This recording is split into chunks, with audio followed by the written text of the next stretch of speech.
حضرت سعد بن ابی وقاص رضی اللہ تعالیٰ عنہ حدیث کے راوی ہیں، اور یہ بھی قرآن مجید کی آیت ہے۔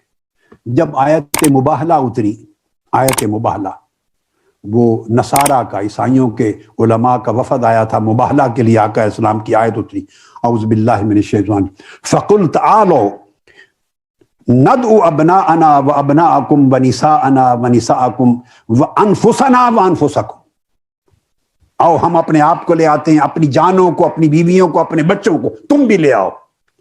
اور پھر کیا، یہ کون سا موقع تھا؟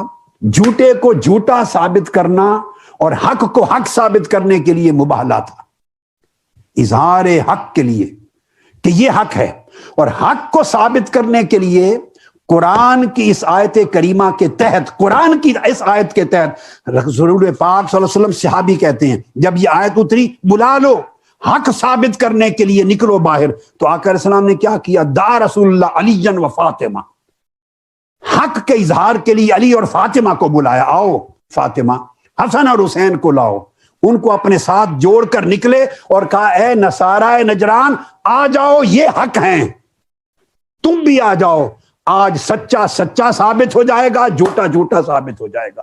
رسول حق ثابت کرنے کے لیے فاطمہ کو پیش کریں اور حسن و حسین کو پیش کریں، اور ہم ان کے اندر خطائیں ڈھونڈیں، ہم کس رخ پہ، کس راہ پہ چل پڑے ہیں؟ ہمیں ہو کیا گیا ہے؟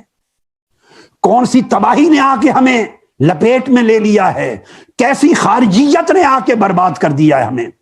کیسی گمراہی ہمارا مقدر معاذ اللہ بن رہی ہے کہ تاجدار کائنات باطل جھوٹے لوگوں کے مقابلے میں حق کو ثابت کرنے کے لیے فاطمہ کو پیش کریں اپنے ساتھ، اور حسن حسین کو پیش کریں اور علی کو پیش کریں۔ تو ایمان وہی سلامت ہے جو آقا کے عمل کے ساتھ ہو۔